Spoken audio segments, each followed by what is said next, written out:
예, 할렐루야. 성경 말씀 사도행전 3장 19절부터 26절 말씀까지 되겠습니다. 이 말씀 중에 25절 한 절만 봉독해 드립니다. 너희는 선지자들의 자손이요 또 하나님이 너희 조상과 더불어 세우신 언약의 자손이라. 아브라함에게 이르시기를 땅의 모든 족속이 너희의 씨로 말미암아 복을 받으리라 하셨으니. 이 본문 말씀을 가지고 만복의 근원이라는 제목으로 함께 은혜를 나누고자 합니다. 그 미운 오리새끼라는 그 방송 프로가 있습니다. 배 모씨가 그 골동품을 정리한다는 말을 듣고 임아무개와 박아무개가 찾아갑니다. 그동안 그 배씨가 골동품을 수집해 놓은 것 같습니다. 그 골동품 중에는 1, 2차 세계대전을 겪은 그 적십자 깃발도 있었고 또 그 스파르타 전사 투구도 있고 그리고 그 퀸 빅토리아 여왕의 그 침대 포도 있었습니다. 그런데 이 퀸 그 빅토리아 여왕의 그 침대 포는 그 쪼가리로 이 조그마한 액자 속에 들어 있었고 그 밑에 그 품질 보증서가 있었습니다. 그 배씨가 이제 뭐 개그 농담인지는 몰라도 박아무개에게 그 빅토리아 여왕의 그 침대 보를 가지고 있으면 그 집안에 좋은 일도 찾아온다는 얘기가 있다고 그러면서 구매하라고 해서 저는 그것을 보고 웃음이 났습니다. 글쎄 참 이 공인 방송은 정말 그 조심스러운 것인데 공인 방송에서 그런 그 미신 같은 얘기가 나오면 시청자 중에서는 그것을 사실로 믿는 사람도 생기지 않을까 그런 생각을 해봤습니다. 그래서 언젠가 그 퀸 빅토리아 여왕에 대해서 그 읽었던 그 내용이 좀 기억이 나서 그 자료를 찾아보았는데 거기에 영국이 그 빅토리아 여왕 때 그 최전성기를 맞게 됩니다. 그 빅토리아 여왕 통치 기간에 영국이 대영 제국이 되어서 그 하루 종일 해가 지지 않는 나라라고 일컬어질 정도로 그 영화가 최절정에 달했다고 합니다. 여러분 그 유럽 서부 대서양 가운데 대부분 섬으로 이루어진 영국이 어떻게 그렇게 대영 제국이 될 수가 있었을까요? 참 궁금하죠. 그래서 그 외국의 왕들이 찾아와서 그 영국이 그토록 위대하게 된 비결이 뭐냐 그렇게 물었답니다. 그러자 그 빅토리아 여왕은 성경을 가리키면서 이 하나님의 말씀이 우리 영국을 이토록 위대하게 했다고 서슴없이 말을 했다고 합니다. 영국이 위대해진 것은 그 영국 역사상 성경이 하나님의 말씀임을 국가적으로 인정했을 때 이루어졌다고 하는 것입니다. 그래서 여러분 하나님 말씀이 들어가야만이 이 개인도 가정도 나라도 이 복을 받으며 살 수 있는 것입니다.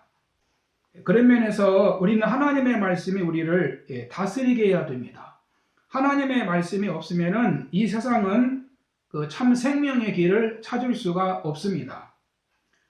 지금 왜 이렇게 세상에 문제가 많습니까? 교육과 제도도 필요하지요. 그러나 이런 것만으로는 세상의 문제가 해결되지 않습니다. 사람들에게 하나님을 경외하는 신앙이 있어야 합니다. 그래야 죄와 어둠으로 들어가지를 않습니다. 그래서 이 시간에는 그 만복의 근원이라는 제목으로 오늘 본문을 통해서 함께 은혜를 나누고자 합니다. 여러분, 복은 하나님의 아들 예수 그리스도를 통해서 우리에게 주시는 것입니다. 첫 번째는 예수님을 통해서 죄 없이함을 받습니다. 본문 18절에 보면 그러나 하나님이 모든 선지자의 입을 통하여 자기의 그리스도께서 고난받으실 일을 미리 알게 하시는 것을 이와 같이 이루셨느니라. 그러므로 너희가 회개하고 돌이켜 너희 죄 없이함을 받으라. 이같이 하면 새롭게 되는 날이 주 앞으로부터 이를 것이요. 어느 분이 동영상을 하나 보내주었는데 그 진돗개 2마리가 방 한쪽 구석에서 그 앞다리를 들고 이렇게 서 있는 내용이었습니다. 주인이 밖에 나갔다가 온 사이에 이 진돗개 2마리가 방 안을 그냥 완전히 어지럽혀 놓았다는 겁니다. 막 방 걸레를 모두 찢어놓고 또 휴지도 다 풀어놓고 거실을 아주 난장판을 만들어 놓았다는 거예요. 그래서 주인이 그 기합을 주고 있다고 했습니다. 그 진돗개가 아주 영리한가 봅니다. 그 진돗개 2마리가 주인이 하라는 대로 이렇게 한쪽 구석에 이렇게 앞발을 들고 서 있었습니다. 여러분, 우리 인생에게 제일 무서운 것이 무엇이라고 생각합니까? 저는 그 진돗개처럼 사람들이 주인이신 하나님을 모르고 자기 마음대로 사는 것이라고 생각합니다. 성경은 인간이 자기 마음대로 사는 것을 죄라고 말씀하고 있습니다. 좀 더 정확하게 말하면은 하나님의 법을 지키지 않고 사는 것이 죄입니다. 이 죄라는 것은 그 법이 있을 때 성립이 되는 거지요. 그러면 이 법이 언제부터 시작이 되었습니까? 하나님께서 에덴 동산에서 살고 있던 아담과 하와에게 맨 처음 선악과를 따먹지 말라는 그 선악과 금지법을 주셨습니다. 그런데 아담과 하와가 그 선악과 금지법을 어김으로 세상에 죄가 들어오기 시작을 합니다. 그 다음은 하나님께서 시내산에서 이스라엘 백성들에게 십계명이라는 법을 주셨습니다. 그 십계명은 1계명부터 4계명까지는 하나님께 대한 계명이고 또 5계명부터 10계명은 인간관계에 대한 계명이지요. 이 계명을 범하면 죄를 짓는 겁니다. 그 계명을 어기면 그 법을 어긴 거기 때문에 이제 죄가 생기는 것이지요. 그런데 문제는 이 죄의 그 심각성입니다. 사람들은 죄의 그 심각성을 잘 모릅니다. 죄가 얼마나 무서운 것인지를 잘 몰라요. 죄는 그 핵무기보다도 또 어떤 그 아주 가공할 현대식 무기보다 어떤 질병보다도 더 무서운 것이 죄입니다.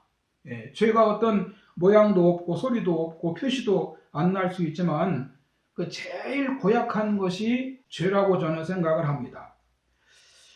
이 죄가 무서운 것을 어떻게 알 수 있습니까?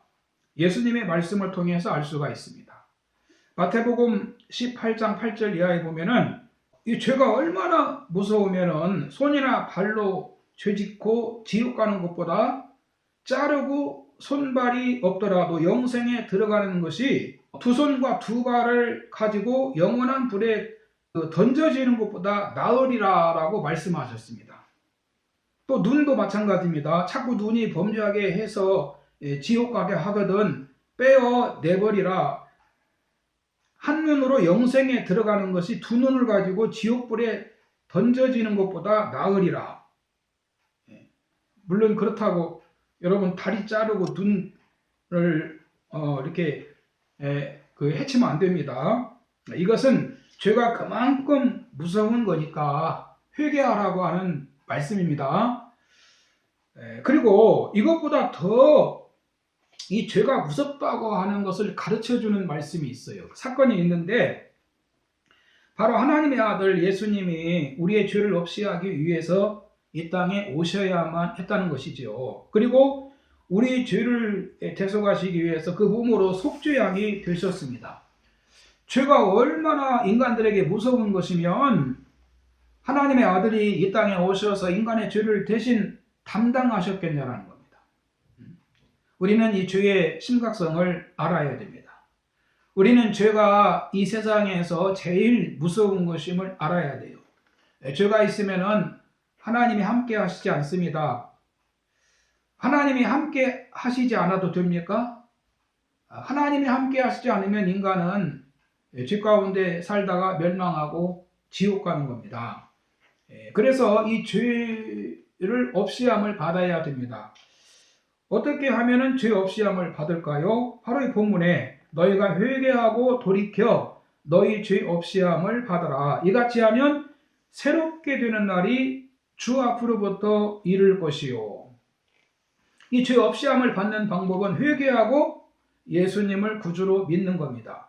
회개라고 하는 말은 생각을 바꾸라는 겁니다. 생각을 바꾸라는 것은 자신이 옳다고 여겨봤던 모든 가치관과 잘못된 생각들을 버리고 예수님을 나의 속죄주로 구주로 믿는 것을 말합니다. 이렇게 회개하고 돌이키는 자에게 죄 없이함을 주신다는 겁니다. 이사야서 43장 25절에 보면 과거에 어떤 죄를 지었든지 간에 회개하면 하나님께서는 그 모든 죄를 기억하시지도 않으시겠다라고 말씀하세요. 여러분, 죄 중에 죄는 예수 안 믿는 것입니다. 예수 안 믿는 것이 죄의 뿌리입니다. 그래서 죄의 뿌리를 뽑아내는 방법이 예수님을 믿는 겁니다. 두 번째는 예수님을 통해서 만물이 회복된다는 사실입니다. 본문 20절에 보면은 주께서 너희를 위하여 예정하신 그리스도 곧 예수를 보내시리니 하나님이 영원 전부터 거룩한 선지자들의 입을 통하여 말씀하신 바 만물을 회복하실 때까지는 하늘이 마땅히 그를 받아두리라. 예수님은 만물을 회복시키기 위해 오셨습니다. 먼저 이 말씀을 보면 주께서 너희를 위하여 예정하신 그리스도 곧 예수를 보내시리니라는 말씀이 있습니다. 이는 때가 되면 예수님이 재림하신다는 말씀입니다. 예수님은 성육신으로 이 땅에 초림하셨고 그리고 십자가에 죽으시고 부활하시고 하늘로 올리우셨습니다. 하지만 예수 그리스도는 다시 오실 것이라고 말씀하고 있습니다. 그러면 예수님의 재림의 때가 언제일까요? 이 본문에는 만물이 회복이 될 때까지는 하늘이 마땅히 그를 받아두리라 라고 말씀합니다. 사람들 중에는 이미 그 베드로에게 부활하신 예수님이 어디 계시느냐고 물어본 사람도 있을 거예요. 사도들이 예수님의 부활을 전했을 때 사람들이 그 예수님이 어디 계실까 궁금해하지 않았겠습니까? 그런데 이 사도들은 예수님의 승천을 보았지요. 사도행전 1장 18절에 보면 갈릴리 사람들아 어찌하여 서서 하늘을 쳐다보느냐 너희 가운데 올리우신 예수는 하늘로 가심을 본 그대로 오시리라 하였느니라. 그래서 베드로는 예수님은 하늘로 올리우셔서 만물이 회복될 때까지 하나님 우편에 앉아 계시다가 다시 오실 것이다. 그렇게 말씀하고 있습니다. 하나님은 오래전부터 선지자들을 통해서 타락하고 부패한 이 세상을 여인의 후손을 통해서 회복하리라고 말씀하셨습니다. 그러면 이 회복이 무엇입니까? 박클레이 그 주석에 보면은 이 회복에 대해서 다음과 같은 설명이 있습니다. 하나가 뭐냐면 땅에서 모든 죄와 불의를 제거함. 두 번째는 하늘에 있는 것이나 땅에 있는 모든 것이 다 그리스도 안에서 통일되어 그 지으신 본래의 목적대로 하나님을 사랑하고 순종하는 상태에 이르게 함. 세 번째는 의에 거하는 바 새하늘과 새 땅이 완성된 복스러운 상태로 만드는 것임. 이렇게 되어져 있습니다. 여러분, 이 회복은 그 초림하신 예수님의 속죄로 이미 시작이 되었습니다. 주님께서 재림하실 때 완전히 완성이 될 것입니다. 우리 주님은 지금도 이 세상을 회복하고 계십니다. 주님은 만물이 회복될 때까지 하늘에서 가만히 계시는 것이 아닙니다. 영광을 받으시기 합당하신 주님은 성부 하나님 우편에 앉아 계시지만 동시에 이 세상에 있는 주의 백성들을 위해서 하나님께 중보 기도를 하신다고 말씀합니다. 이 세상이 회복되도록 우리를 위해서 중보 기도하시고 그리고 성도들과 친밀한 관계를 가지고 계신다라고 말씀하고 있습니다. 디모데전서 2장 5절 말씀을 참고해 주시기 바랍니다. 여러분, 이 세상이 회복이 안 된 상태에서 예수님이 재림하신다면 어떻게 되겠어요? 정말 큰 문제가 생기겠죠. 모두 다 심판의 대상이 될 겁니다. 그 베드로후서 3장 8절에 보면 사랑하는 자들아 주께는 하루가 천년 같고 천년이 하루 같다는 이 한 가지를 잊지 말라. 주의 약속은 어떤 이들이 덜이다고 생각하는 것 같이 덜인 것이 아니라 오직 주께서는 너희를 대하여 오래 참으사 아무도 멸망하지 않고 다 회개하기에 이르기를 원하시느니라. 그래서 주님은 지금도 참고 기다리신다라고 말씀하고 있습니다. 여러분 시편 110편 1절 이하를 한번 읽어보세요. 그래서 주님께 속한 성도들은 만유 회복에 사용되어야 됩니다. 이 만유 회복은 예수 그리스도의 복음 전파와 성령의 역사를 통해서만 이루어집니다. 우리는 주님의 만유 회복을 위해서 하나님 나라를 구하고 하나님 나라의 열매를 맺어야 됩니다. 봄이 되니까 농부들이 지금 논밭으로 나가서 부지런히 일터에서 일하지 않습니까? 이처럼 우리 성도도 하나님 나라를 위해서 일을 해야 됩니다. 주님이 우리에게 맡겨주신 그 달란트, 여러분 그 달란트를 활용하셔야 됩니다. 한 달란트 받은 자같이 그 땅에 묻어두고 아무 일도 안 하고 그냥 세월 가는 일도 모르고 한눈 팔고 있으면 안 됩니다. 우리는 하나님이 나에게 어떤 달란트를 주셨는지 그 달란트를 알고 그 달란트를 하나님 나라를 위해서 자꾸 활용을 해야 됩니다. 이것이 바로 하나님 나라를 회복하는 데 우리가 참여하는 것입니다. 할렐루야. 세 번째는 예수님을 통해서 모든 족속이 복을 받는다 이렇게 말씀하고 있습니다. 이 본문 22절에 보면 모세가 말하되 주 하나님이 너희를 위하여 너희 형제 가운데 나 같은 선지자 하나를 세울 것이니 너희가 무엇이든지 그의 모든 말을 들을 것이라. 누구든지 그 선지자의 말을 듣지 아니하는 자는 백성 중에서 멸망받으리라 하였고 또한 사무엘 때부터 이어 말한 모든 선지자도 이때를 가리켜 말하였느니라. 이 말씀에 보면 예수님이 누구신지를 말씀하고 있죠. 먼저는 모세가 예언한 그분이라는 겁니다. 이 말씀에서 모세 같은 선지자라는 말씀은 모세와 위치가 같다는 그런 말이 아니고 하나님의 아들과 인간의 위치가 같을 수가 없지요. 이 말은 당시 사람들이 모세의 말을 듣지 않았다가 모두 이 불순종의 처벌을 받았지 않습니까? 그래서 즉 당신들도 예수님을 믿지 않으면 구원받지 못합니다. 그런 뜻입니다. 그 다음에 예수님은 사무엘 이후 모든 선지자의 예언을 이루신 분이라고 말씀하고 있습니다. 유대인들은 예언자들이 말한 그 메시아를 기다리고 있었습니다. 그분이 바로 예수님이라는 겁니다. 우리가 그 메시아를 지금 여러분에게 전하고 있다라고 말합니다. 이뿐만이 아니고 25절에 보면은 아브라함에게 이르시기를 땅 위의 모든 족속이 너의 씨로 말미암아 복을 받으리라 하셨으니 하나님이 아브라함에게 아브라함의 후손에서 나는 자로 말미암아 모든 족속이 복을 받으리라고 하셨다는 것입니다. 그런데 바로 그분이 바로 예수님이라는 거예요. 그러니까 이 말씀을 보면 예수님이 누구신지를 지금 분명하게 밝히고 있습니다. 하나님이 아브라함에게 세계 모든 족속이 너의 씨로 복을 받으리라고 하셨는데 아브라함에게 말씀하신 바로 그 복의 근원, 그 복의 씨가 바로 예수님이라는 겁니다. 고린도후서 1장 20절에 보면 하나님의 약속은 얼마든지 그리스도 안에서 예가 되니 그런즉 그로 말미암아 우리가 아멘하여 하나님께 영광을 돌리게 되느니라 라고 말씀하고 있습니다. 하나님의 약속은 그리스도 안에서 얼마든지 예가 된다는 것입니다.